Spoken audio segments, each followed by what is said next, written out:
Thank you for inviting me to speak at the conference, and I'm sorry I couldn't be there in person, but I look forward to our live Q&A later this afternoon. I'd like to start with a very basic question. Why do we improve? To what end? What do you want as a result of your improvement activities? You probably spend a lot of your people's time and money improving certain areas of your business. But what's it all for? What's it all about? Why do we spend all this time and effort focused on improvement? I've worked for the companies whose logos you see on the screen. And improvement projects were always part of what we did each year. So we always had a list of things that we were going to do to improve. But one of the key lessons I learned when I worked with Dr. Goldratt was, why do we really improve? What is the goal? Not only the goal of the company, which you may have read about in his book, The Goal, but what is the goal even of the improvement projects that we undertake? What are we really after? And one of the key lessons I learned from him is that even our improvement projects, at whatever level in the organization they're occurring, should be very focused on an outcome that we're expecting to achieve. So I'd like to spend just a little bit of time on that before we jump into Mafia offers, because these things are connected.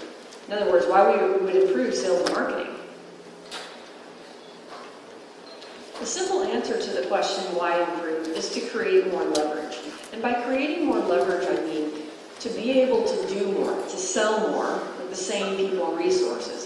If we can actually ship more or sell more with the same people and resources, that immediately drops to the bottom line. That additional throughput immediately drops to the bottom line. So if we take a look at this simple P&L statement here on the left, I've got sales of, let's say, 1 million. Truly variable costs in theory and constraints are raw materials and if you have any outside processes, but they vary by each sale. So we have 200,000 of truly variable costs. That gives us throughput of 800,000, and then these fixed costs are 500,000. And in this example, we have profit of 3 million. Well, I would improve so that I could better leverage these operating expenses. If I can generate more throughput with the same people and resources, of course, that's going to drop to the bottom line.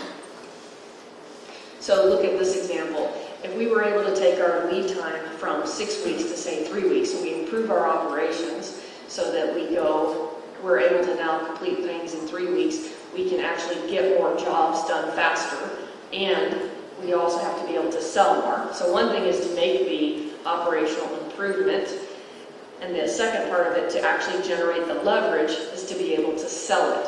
So in this case, sales doubled because we uncovered capacity and operations. We were able to sell more, double sales with the same people and resources. Our truly variable costs are proportional.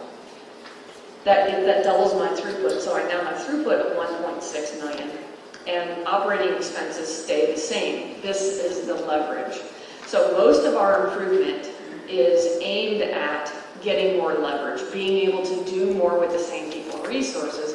And that's actually a pretty good aim, because look what happens to the profits. Our profits increase substantially when we can leverage our already fixed costs. That's a profit increase of $800,000. So that is very good leverage and a very good reason to improve. But notice, we have to be able to sell it. If we were able to improve our operations and take the lead time from 6 weeks to 3 weeks and not sell more, if we could not sell it, there would have been no improvement. We would have had the same sales with the same fixed costs. You could make the argument that yes, maybe you could reduce these operating expenses. Maybe you don't need as many people. You might be able to reduce these, but the most you could reduce is 500,000, and you can't reduce all of them. So it would have much less of an effect than what we had when we made an improvement and we were able to sell the capacity that improvement uncovered. So now you might be thinking, okay, I understand why we improve, we create this leverage, and then if we can sell the capacity we uncover with these improvements, great, we can have a lot drop through the bottom line. But is it really possible? Is it really possible to take a lead time, say, from 6 weeks to 3 weeks? So what I thought I'd do is put this graph in here that gives you some data. Now this is a bit dated. This was done in 1999, but it's the most recent study we have. But the numbers are still very valid today.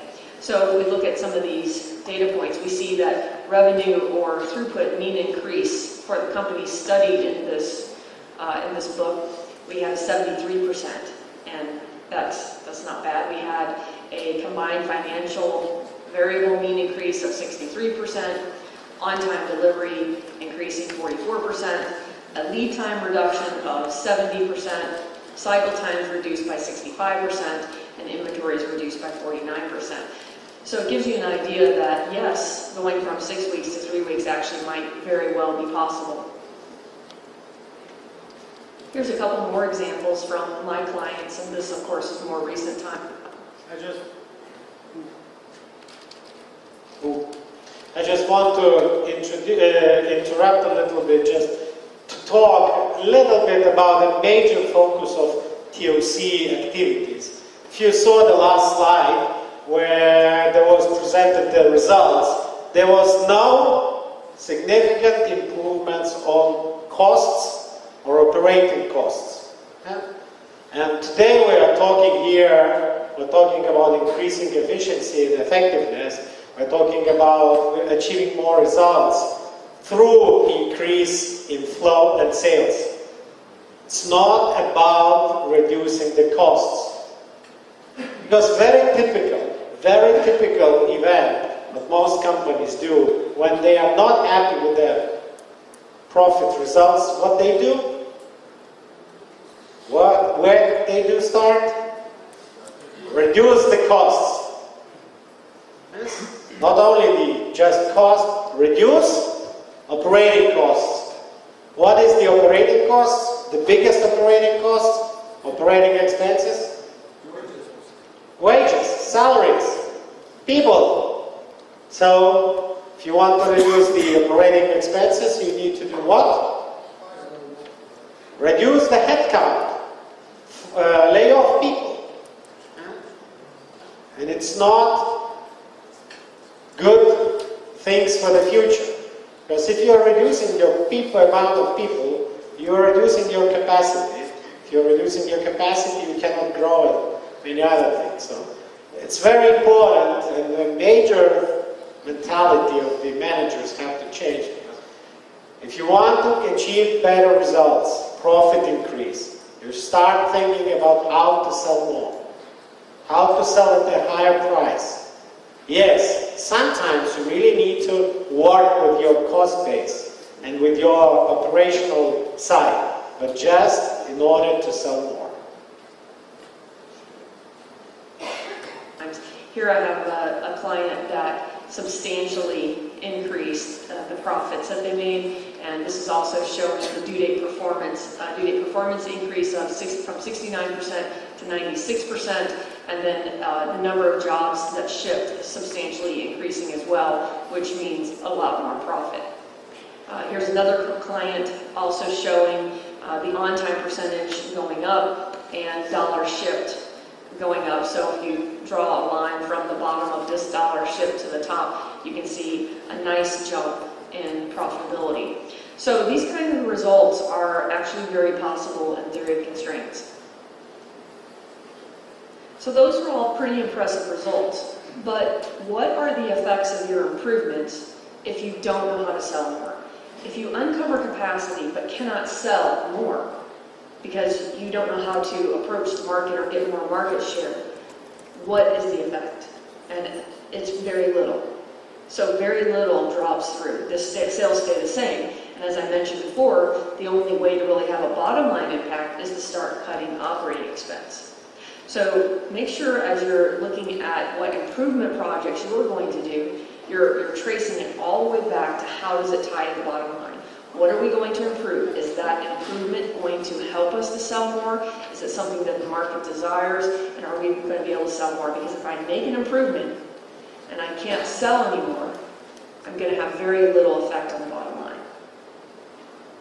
If you're currently in the situation where you know you already have more capacity, you could sell more with the people and resources you have now, even without an improvement, it can be pretty useful to do an assessment and to determine if you really do have a market constraint. So let me ask you a couple questions and see if you might have a market constraint.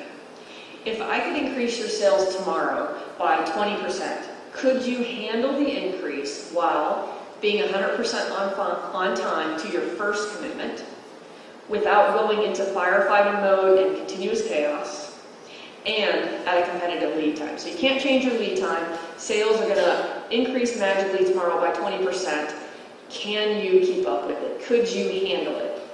And of course, if the answer is yes, then you have a market or sales constraint. If the answer is no, then you really need to look at improving operations before we can really start to leverage your operations to sell more, to go out to the market with a good offer.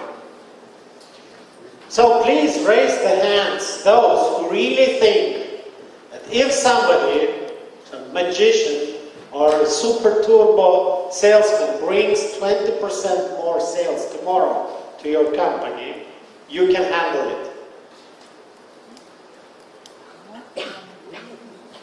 Okay, so not a majority, even less than 50% of the participants. Okay, I assume others who didn't raise their hand, they don't have enough spare capacity. So it's again what Alan was talking about, the focus, where you need to focus your attention. Maybe before going and analyzing how to sell, you need to focus and analyze and improve your operations, have the more spare capacity. But it's not very unusual situation when the company is not happy with the results, and you come and say, okay, what is the problem? Sales, good. If I can bring you 20% more sales tomorrow, are you ready for that? And they say, no. So why you don't claim that the problem is sales? Well, sometimes it could be that you are selling to the wrong customers, the ones who are not making money to you. Again, it's very important, because if you start doing this, Alan said, not the right things, you have more problems than the solutions for your company. So if you don't have enough sales and you could handle more based on the questions that we just went over, and you have a good product or service, the problem could be any one of the following. It could be your offer. It could be how you present your offer. It could be your market, meaning your market may be too small. It could be the amount of traffic or leads that you get, or it could be the conversion. In other words, you have plenty of leads, but you're not converting them into sales. It could be any of these things. But where we start generally is the offer, because if the offer's not good, it's hard to track down whether it's any of these other items or not. So let's start with understanding our starting point. How do you today answer the question, why should I buy from you? So if a prospect walked into your office and just asked you this question, why should I choose you over your competitors? Why should I buy from you? How would you answer that question? So let's go ahead and discuss that for a minute. Let's pause the video and then let's take a minute or two at each table to discuss how you answer the question today of why should I buy from you.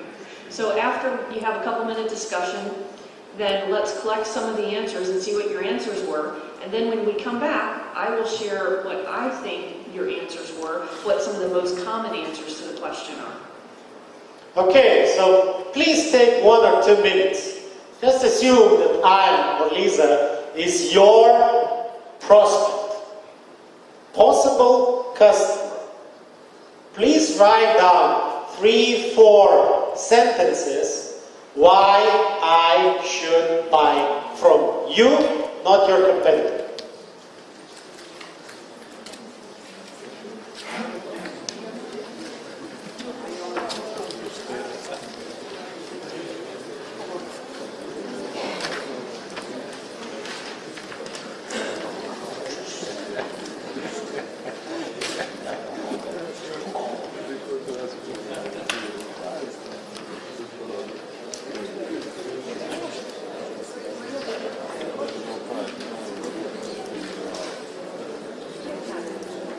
Well, it shouldn't take longer than 1 or 2 minutes.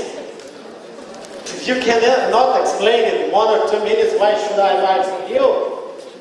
How you're selling it?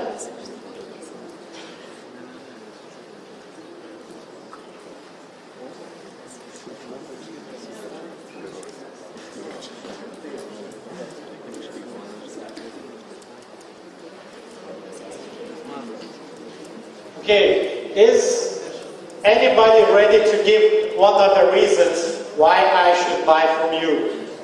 Okay? Okay, we call back. Okay?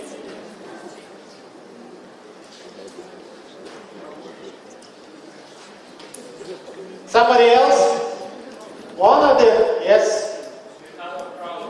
Sorry? Yes? Okay. We have solution for your problem.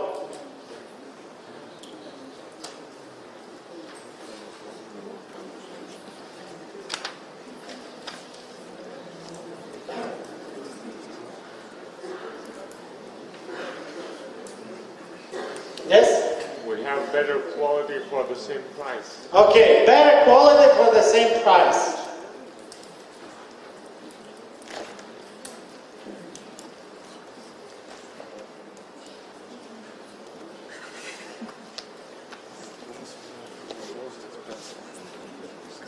Anyone else? Yes? Okay, our offer is better than others. Unique product. Yes.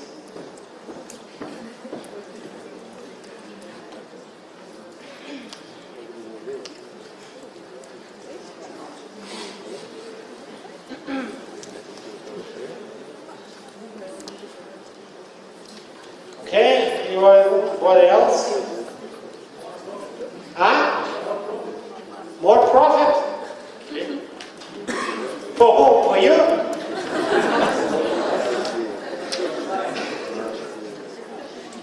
Okay. Don't you feel some strange feeling that everybody is unique and very special, but somehow the key selling points doesn't differ a lot? Okay, our offer responds to your individual needs. So, we respond to...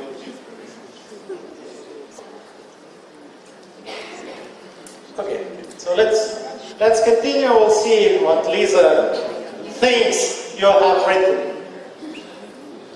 So I've asked this "why should I buy from you" question of hundreds of companies and had probably thousands of responses over the years. And this is the most common list, the most common reasons people will say why someone should buy from them. We have outstanding quality, and it's better than the competition. We have a great reputation. We get good results for our customers. We have very knowledgeable, great employees with low turnover. We're very responsive. We're very innovative and can help with fill in the blank. And finally, you can trust us. So some version of this is what most people say to the question, why should I buy from you? Who have written at least one of those in their... Yes. Well, not everybody is honest, but it's very typical, you know. It's like we are leaders in our sector. Have you ever written, have you ever seen any sales presentation which says, no, we are not the leaders. Our product sucks. Our quality is not good. And our quality price ratio is bad. And we don't care about the customers. We don't respond to your unique needs. Yes? We don't solve your problems. Have you ever heard or seen that? No. Probably it's, you know, if we do as everybody does, we get the results same as others. What this means is that you sound the same as your competitors. And consider that many of you in the room are from different industries, and you still sound very similar. So, really, what choice do your customers have other than choosing based on price? Or worse yet, they could just delay the purchase until it becomes more obvious what they should do. So a Mafia offer is where we start if we have a market or sales constraint, and certainly if you don't have the answer to the question of why should I buy from you. So what is a Mafia offer? A Mafia offer is an offer that is so good that your customers can't refuse it, and your competition cannot or will not offer the same thing. Those are two very important pieces to a Mafia offer. Unrefusable to your customer and something that the competition won't match. A Mafia offer is also different from other terms you may have heard or may have used interchangeably. It's different from a competitive advantage or unique selling proposition or a value proposition. Sometimes those things can be Mafia offers, but they usually don't meet the definition above. They're usually just somebody's having a statement aimed at a specific part of their business, but they're really not an offer. So let me give you a couple examples of some Mafia offers you may have heard of. In 2009, Hyundai came out with its assurance program, its Mafia offer. And basically what they were doing is they were allowing you to, if you lose your job, we were in an economic downturn, and if you lose your job, you could just return the car. And because of that offer, they were up 4.9% over the same period in 2008. And that was compared with about a 40% drop for car sales overall. So that offer allowed them to take market share, even in a down economy. And I would make the case that this really isn't a great Mafia offer because it was copied fairly quickly. So soon after they came out with that, it was a few months, other car companies started offering similar things. In 2011, Hyundai followed up their 2009 offer with a new offer. This offer is now standard on every new Hyundai. It's future trade-in value guaranteed. I think they did this for two reasons. One was that their 2009 offer was fairly quickly copied, but it was also very successful. So now they've come out with the next generation of their offer. Now here's another example with AT&T cellular phones in the US. They came out with rollover minutes. And initially, I thought that this was not going to be a very good offer at all because I thought it would be really quick. The other phone companies could easily copy it. But it turns out that there must be some technical difficulties to allowing these rollover minutes to happen in the computer system and tracking it. So it actually did a lot better than I expected. It was difficult to follow, and there's still no competitor had matched it since it started in 2003. But on the downside, they started taking away from their offer with what I call weasel words, meaning there was a lot of fine print to the offer. So this plan had a bunch of restrictions added to it and a lot of small print that went along with it, which basically negated some of the attractiveness of the offer. Now this is an example of an offer I received in a postcard, and this is from a company that provides email marketing services. And so what they want you to do is switch from whoever your current provider is, and I was using Constant Contact at the time that I got this postcard, and they wanted me to switch over. The interesting thing about this offer, it's not a terrible offer, it's not great, but it's okay. But look where it is, it's way down here in small print on this postcard. So they must have not been very sure of it, or they certainly didn't want to make it a main part of their marketing. But if you have a really good Mafia offer, you want it front and center, you want to make sure that it clearly can be seen. So here what their offer says, send us a copy of your Constant Contact invoice and we'll charge you half the price you're currently paying for 1 full year. After 1 year, you'll pay our refreshingly low rate based on your list size and standard pricing. So they want me to switch, and they really don't take away any of my pain or fears about switching, but I do get to pay half for a full year. So this offer isn't great.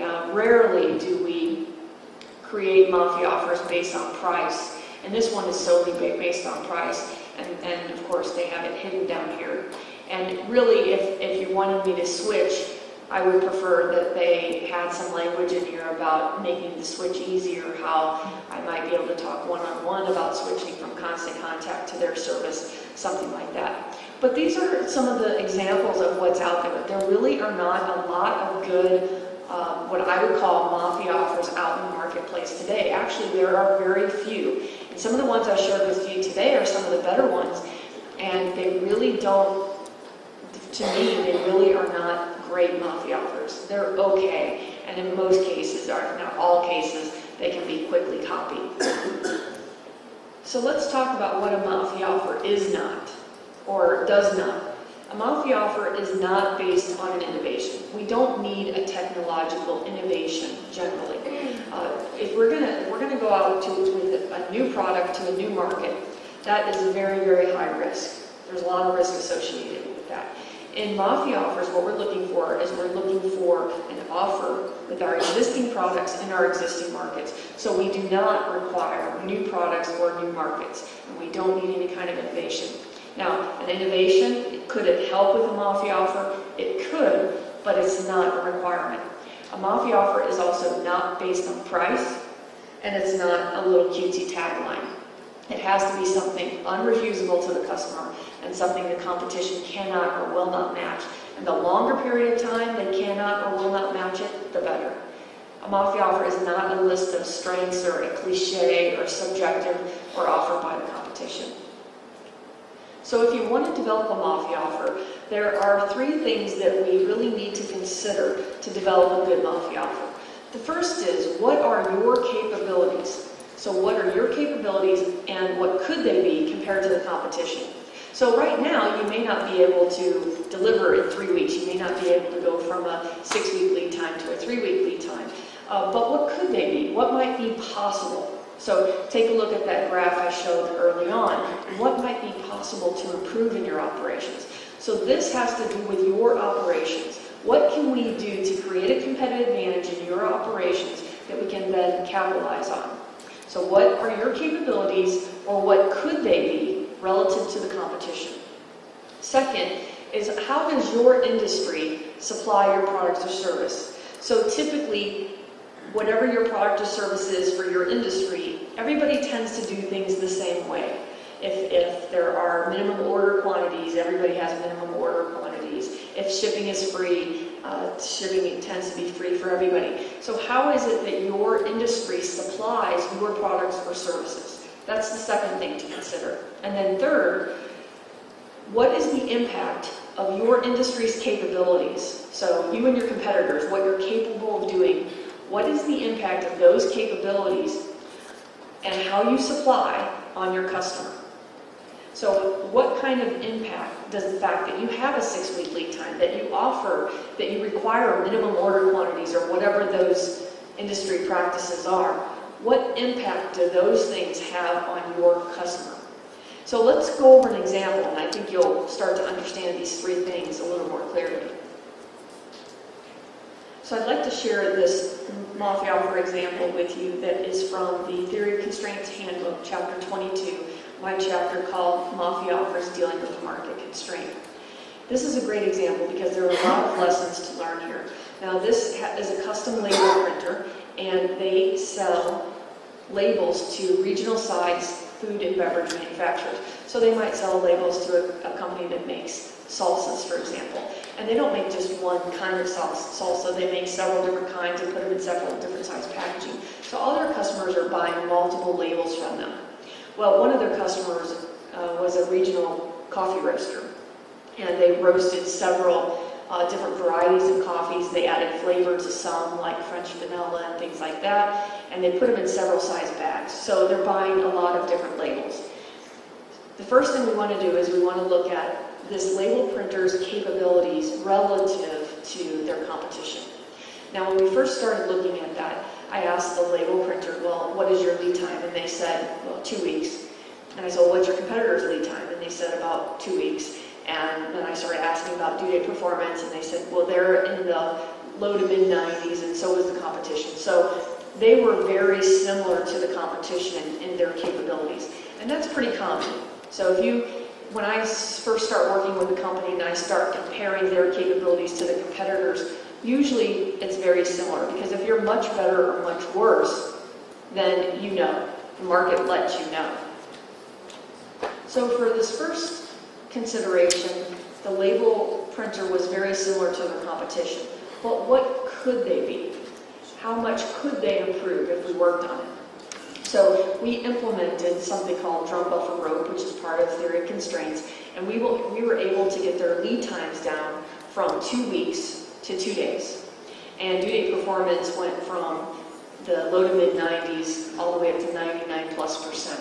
And of course that took about 3 months, but we were able to improve their capabilities relative to the competition. Now a lot of people use Mafia offer and competitive advantage simultaneously.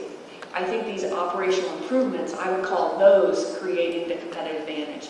So by going from it taking 2 weeks to 2 days, they created a competitive advantage. And this offer is going to leverage the competitive advantage that was created. So the first point is very important, that you really need to understand, are you different from your competition? Where you are significantly different? Do you stand out from the crowd, or you're the same, doing the same product for the same price, the same quality, and the same reaction time, and so on? What do you do much better than competitors? So the next thing is now to consider how their industry supplies their custom labels. So how does this label company and their competitors supply labels? So I found out that the coffee roaster was a good representative example to use. So I started asking questions about this particular coffee roaster customer that they had. They said the coffee roaster would buy about 100 different labels for all the varieties of coffees that they produce, as well as the different size bags. Then I started asking questions about, well, what quantity do they buy and what are some of the rules around that? Well, I discovered that the printing industry uses a price quantity curve. Now, if you've ever bought anything printed, you're probably familiar with the price quantity curve. But just in case you're not, here's what it might look like. So the more you buy, this is the quantity, and this is the price, the lower the price you pay. So if you want to buy a lot of labels, you can get a good price. And the incentive, obviously, from the printer is to get you to buy a larger quantity of labels at one time. And I discovered that everybody in the industry was using this price quantity curve. It's pretty well used across the board in all different kinds of printing industries, not just label printing. So the third thing is the impact on this price quantity curve on their customers, and also the typical capabilities. So how are the label printers' customers or prospects impacted by a 2-week lead time and low to mid 90s due date performance, and how are they impacted by this price quantity curve? So to figure this out, I went into the customer service department of the label company, and I asked if they ever got frantic calls from customers who have stocked out of labels. And they said, yes, we get calls like that all the time. And I said, well, what's all the time? They said, well, we get 2 to 3 of those calls per week. So I said, well, does the opposite also happen? Does it happen that, somebody is buying so many days worth? And it was pretty typical that they would buy about a 6-month supply. So to get far enough down the price quantity curve, they were buying about a 6-month supply. And so I was asking about this coffee roaster again, and they said, yes, the coffee roaster has about a 6-month supply. And I said, well, sometimes, they should be calling and replenishing every 6 months. Are there some labels that they don't replenish every 6 months? And they said, yes, of course, that happens as well. In fact, they told me a story that the coffee roaster had just recently called a few days before, and they were frantic because they had stocked out of bags for Colombian roast, and they desperately needed them because they needed to produce more and get them out to the market. And so they wanted the label printer to ship them fast speed and pay the extra freight and all that. And the customer service people at the label company asked him, well, while we have you on the phone, do you want us to also make some of the French roast labels? Because we've noticed it's been over 9 months since you've ordered French roast labels. And they said, no, we don't need any of those. We have enough French roast labels for our grandchildren. Just send the Colombian roast. So the reason that the coffee roaster was ending up with too many of some labels like the French roast and not enough of other labels like the Colombian roast was because of the price quantity curve. See, the printing industry puts this price quantity curve out there, and the coffee roaster looks at it and decides, well, about 6 months worth, it'd be about the right amount that we want to pay for the price. More than 6 months worth, and there's too much obsolescence, and that would be very limiting. So most people carried about 6 months worth. Now, in order to carry 6 months worth of labels, and most printers allow them to spread the quantity across all their labels. So if they're buying 100 different labels, and they're going to buy a quantity of 6 months worth, they're going to decide, well, how many of the French roast versus Colombian roast versus regular of each of the labels they're going to purchase to accumulate this quantity. And to do that, they have to forecast out how much coffee all of us are going to buy in the next 6 months, and of what flavor and in what size bag, so they can order the right amount of labels. And just what you expect to happen would happen. In other words, the forecast is wrong. So they end up with too many of some labels and not enough of others, and then they're constantly having to call and adjust, frantic to get some labels. Meanwhile, they have other labels that are collecting dust. And this is the situation that their industry, through their industry practices, have put them in. So based on that analysis, we were able to develop the Mafia offer. Now, another very important issue you really need to look into, as Isa has stated here, understand how your and your competitors, the suppliers, that kind of suppliers, behavior affects your clients. Even if it's a common practice to behave like that, it doesn't mean it's what the customer wants. It's very important.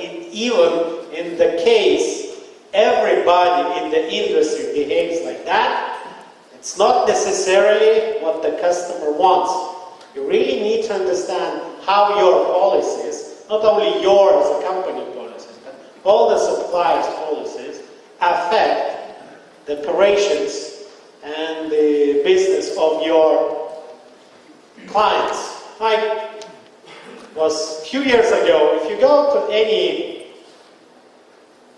furniture producer and ask for some furniture, how long it would take for them to produce? Ages. No, 6 weeks is not ages. But it was not a big difference if you go to very well-known brands. Okay, we'll not say their names. Or you go to the small shop, drop shop, and 6 weeks. It's like it's stated in the Bible. Yeah? Furniture 6 weeks, like 11th commandment. Yeah? But as a customer, do we want to wait 6 weeks for the office table or? Yeah? So even if it's a normal, regular practice in the industry, it doesn't mean this is what the customer wants. So you really need to understand how your behavior affects the customers. I'm going to tell you what this custom label printer's Mafia offer is, but I'm not saying that this is your offer. Even if you were a custom label printer, this is probably not exactly your offer, because your offer is specific to your capabilities versus your competition, to your specific industry and the niche that you're in, and how your specific customers are impacted. Okay, so this is specific to this custom label printer, but I think it's a good example. So let me tell you what their offer is. Oh, and by the way, to create this offer, we did it in 2.5 days in one of our Mafia offer boot camps. So this is definitely the condensed version, the condensed story of this. Their offer was, Mr. Customer, don't give me orders. Your orders are based on your best guess of how many labels you think you're going to need. We put that price quantity curve in front of you and force you to have to guess out 6 months of how many labels of each of your labels you're going to need. The forecast ends up being wrong, and how could it possibly be right? Instead, tell us every day how many labels you use. Now, if you'll do that, we can guarantee, on the one hand, that you won't need to hold more than 2 weeks worth of labels. And you know how your marketing department's always wanting to make changes and do different things depending on what's going on in the market, but you can't do it because you have 6 months worth of labels? Well, now you only have 2 weeks worth, and you only have 2 weeks worth of cash tied up as well. In addition, we guarantee that we'll never stock you out. We'll guarantee that you'll never go to the shelf and not have the label you need. And if we ever do, we'll pay you $500 per day per label. Okay, now let's analyze it. Is it a mafia offer? Well, is it unrefusable to the customer? The customer is going to go from having to take and tie up cash for 6 months worth of labels, and now they only have to take 2. Well, that's a pretty good deal. We could say that for probably most people, that's pretty unrefusable. Can the competition match it? Well, let's think about that. What was their lead time? The competition's lead time was 2 weeks, and ours was 2 days. And remember, we backed it up with a penalty guarantee. So if we don't have it on the shelf when they need it, we're going to pay a penalty. But because our competition's lead time is 2 weeks and ours is 2 days, we should always be able to have what they need on the shelf, particularly if we're getting daily consumption data. So that part's good. Also, the competition has a, let's say, low to mid 90s due date performance, and ours is now up well over 99+%. So they're telling us every day what they've consumed. It takes us 2 days to replenish anything. So it's going to be very tough for the competition to match it and feel good about matching it if they wanted to also match our penalty. So what did it take to do that? To go from lead times of 2 weeks to 2 days while sales remain constant? How was it possible? Well, I've already given you some idea about how you can use theory of constraints to have these kind of improvements. But basically what this label company did is they implemented what you probably have read about in the book, The Goal. There's a process called drum buffer rope in there, and I have my own version called Velocity Scheduling System. They implemented these techniques and they were able to substantially reduce the lead time. So the time it takes to get through the shop went from 2 weeks to 2 days. But what else did it take? They actually had to fundamentally challenge how they did business. Remember that price quantity curve we talked about? Well, why does it exist? Why is it that every printer uses a price quantity curve? Well, as it turns out, it's to save setups. So if you ask most printers, how much does it cost to do a setup? They'll tell you to the penny. And it really doesn't, though, cost anything to do a setup. You might lose a little bit of paper and ink and trying to get the printer lined out, so maybe that little amount of cost of that amount of raw material, but it doesn't really cost anything. It takes time, but it doesn't cost anything. And so their competition, of course, they're going to hear the offer, and their immediate response is going to be, well, they're going to go out of business. They're going to have to do a lot more setups in order to keep the right labels in stock. And that's true. They will have to do a lot more setups, but their costs are not going to increase. But remember also that we went from it taking 2 weeks to 2 days. So we uncovered a lot of capacity. And we can now use that capacity to do more setups and to be able to make these offers. Now, another interesting thing happened is that we started doing more setups. And so instead of the mindset of trying to set up the machine and let it run for several days, and we started doing these offers and we started doing these setups, we actually got better at doing setups. So what used to take 40 minutes to do a setup, we got down to about 5 minutes. So despite the fact that we started doing more setups, the setups that we were doing actually took less time. And so it actually turned out to be a really great advantage. The competition thinks these guys are crazy for doing it. So they not only can't they match it because their lead times and due date performance aren't as good as ours, but they don't even want to. They think it's absolutely crazy. The label company had the same mindset as their competition. So they had to rethink their costs and financials and how they think about those things and really challenge their thinking to go out with this offer. The fact that the competition can't match the offer and that they won't, they think that the printer's costs are going to go up and they're going to go out of business, is extremely powerful. So the second part of the definition of a Mafia offer is something your competition cannot or will not do. This is a great example of that. And the more you can find things that are counterintuitive to how the rest of your industry does business, the more longer lasting your Mafia offer will be. Literally this offer, I've given this example at printing conferences. I've spoken to several different printing conferences over the last few years since I worked with this client. And still today, nobody has copied the offer. Absolutely nobody, because it's so counterintuitive. Okay, but the question you probably have is, but what are the results? Because the point I made early on was we do improvement to create leverage. So we do operational improvements to create leverage, and then we create a market offer so that we can sell the capacity we've uncovered. So how did we do that? Well, the printer's profits went from break even to a 20% return on sales within about 3 months. And the sales and profits then since doubled, and profits went up to 25% of sales. And then really interesting, during the tough economic times in around 2009, they continued to grow. It was at a slower rate than before, but they continued to grow. And that was because if you think about it, if there are tough economic times, manufacturers still need labels, but they're less likely to want to buy 6 months worth. So if you had a choice, you're going to buy from a label printer that's going to require you to buy 6 months worth and tie up all that cash when you don't even know what your sales are and they're hard to predict, or would you prefer to buy from somebody who says, no, buy 2 weeks worth, tell us what you consume, and we'll make sure you always have what you need in stock. So during the tough economic times, the offer became even stronger.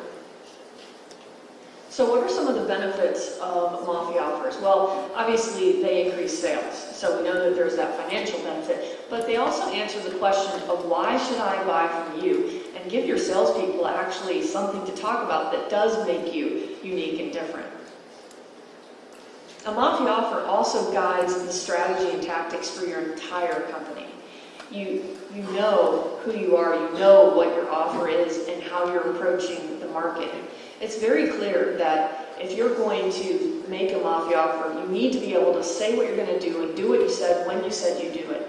And this becomes a very key part of who you are and how you approach the market. So it becomes very important in your strategy and tactics for everything that you do within the company. It also forces operational improvement. So for example, if you create a Mafia offer before you actually make the operational improvements, it certainly gives you a strong, compelling reason to go ahead and make the operational improvements. A lot of times, we will work on Mafia offers not knowing exactly what operational improvements would really have the biggest bang for the buck. So we can develop a Mafia offer, and based on that, determine what operational improvements need to be made to be able to deliver that offer. And finally, it helps you sell the capacity you've uncovered through your improvements. So if you are doing improvements, then let's be able to leverage them. Let's make sure that we're selecting improvements that uncover capacity so that we can do more with the same people and resources, and then let's be able to sell that capacity. Some of the other benefits include changing the culture of the company. So you have a culture now where it is important to position yourself in the market, be very clear about who you are and what you deliver and how you deliver it. And these are very strong cultural changes that occur within the company. A good Mafia offer can also recession-proof your company. So in that example with the label company, the fact that their customers went from having to hold 6 months of inventory to 2 weeks, that allowed them to continue to grow. They did not lose business like everybody else did. They didn't grow as the same rate. The rate slowed slightly, but they continued to grow. And so they were very recession-proof. a good Mafia offer can also help you recover from a cash constraint. So I've worked with people who are really tight on cash, and we've created offers where we can go out and collect the cash and stay in business, and then look for longer-term Mafia offers and improvements from there. And finally, a combination of the operational improvements needed for the offer and then the offer itself being able to sell the capacity that was uncovered provide huge bottom line results. This is truly big leverage.